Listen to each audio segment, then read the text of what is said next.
are there any transferable pieces of experience or traits that you have taken from your past sales experience to basically building your real estate portfolio?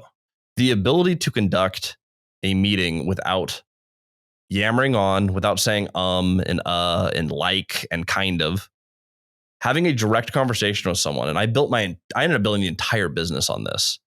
The owner meeting. Treat everyone as an owner of real estate, not a seller. I learned that selling CoStar to large owners, to large brokerages, to large banks. Treat everyone the same. It's the same pitch every time. But I go out real estate, and this is the opposite of technology. Funny enough, this is like the most analog way to do business ever. I have no lead gen software. I have no call centers, no door knocking, no mailer campaigns. I find who owns the building on Google Maps. So I look in an area I want to look in. I find these buildings.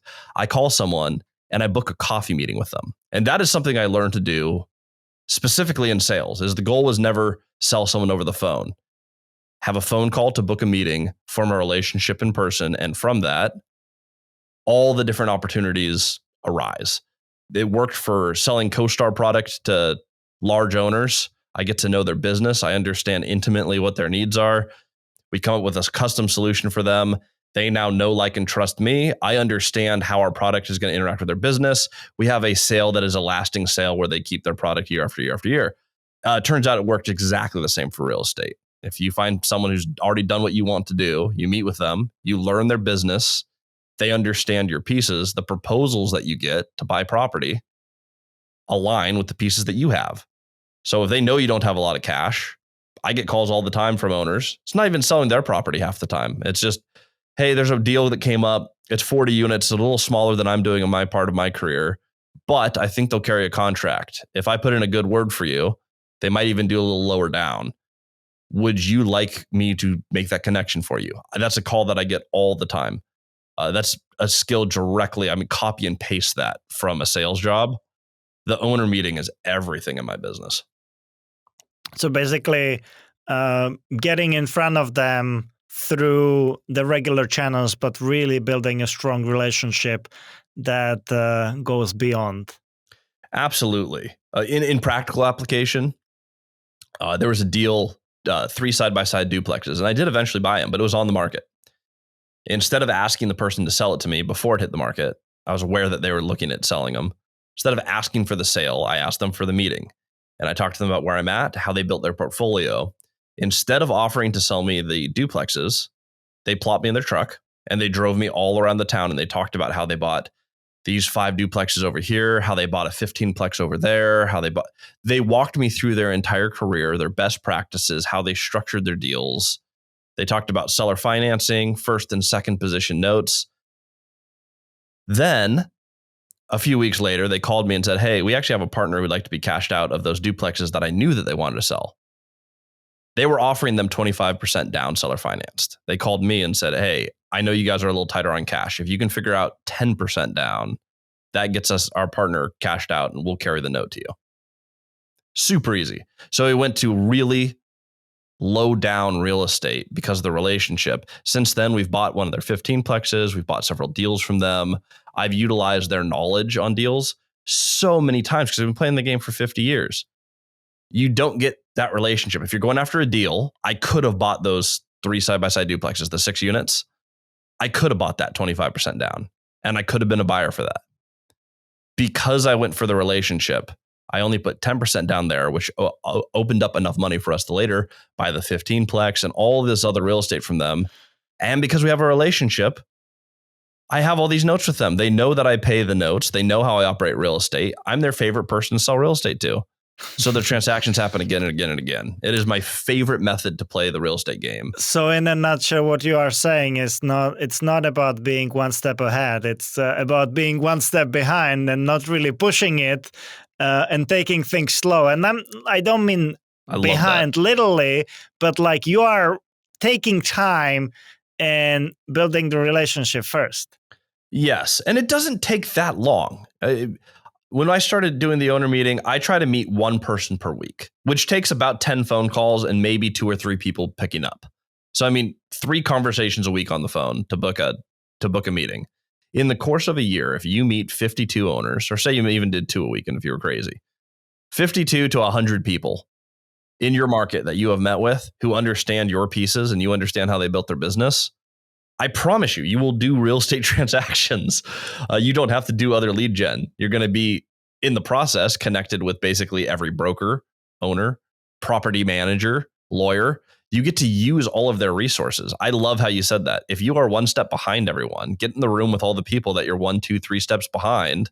You get a condensed time. And that's how we went from, I went from 4 units to 225 units in a 3-year span.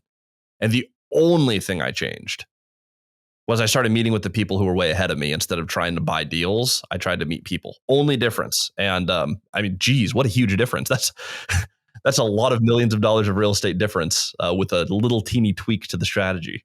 Something that you have mentioned at the beginning of our conversation really interests me, and it was when you mentioned the goals and how you set the goals.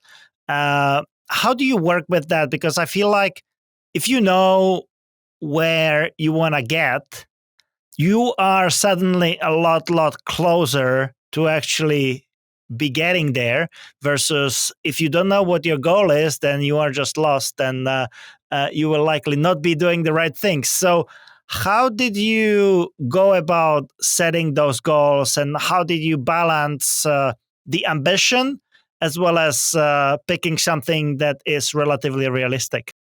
If you took, this is what it was for me, and I think this is applicable to anyone. If you took 1 hour a day for 1 week and just quietly thought, like meditated on, what do I actually want my life to look like?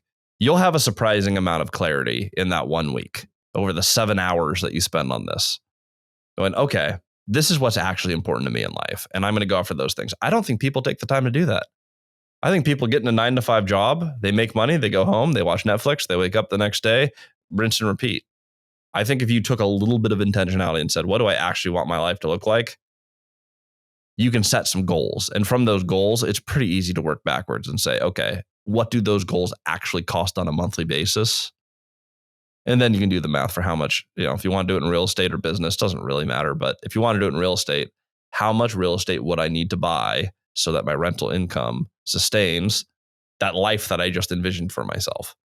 And if you're like me, you don't need a sports car and a yacht. I have a very big house, but that was what mattered to me. I'm like, I would love to have a nice house. That's been a dream my entire life. So I have a nice house. I have 1 car because my wife and I don't need 2. Tesla Model Y. Nothing crazy or fancy. I have 1 car. I have a beautiful house, exactly where I want to live. We have a kid on the way, and if I stopped working today, I would be A-okay. That is a really cool place to be. That was the vision. And so that's what we built to. I think a lot of people just build and build and build. And if you keep doing that, eventually you're going to make a mistake that wipes you out, and you're going to have to do it all over again.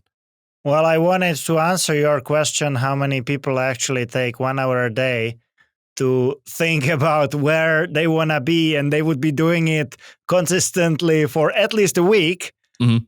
I haven't heard of anyone who would do that, and I think it's such a miss, because what you mention is so true, that if you take time, because like the most clarity that I get personally is when I have free time, when I'm not overwhelmed with all the things of the day and everything, and I can just think about how to structure things. And I think that you just put it in a nice package when you mentioned just take 1 hour a day for a week to sort things out. You don't need to take 1 hour a day forever, but you can do that periodically, right? Every quarter or something.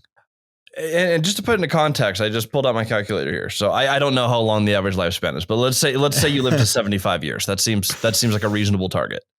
You live 75 years old. There's 52 weeks in a year. You have 3,900 weeks. I would spend one of those to figure out where you're trying to go. That seems like a reasonable thing to do. And I think the vast majority of people don't do that.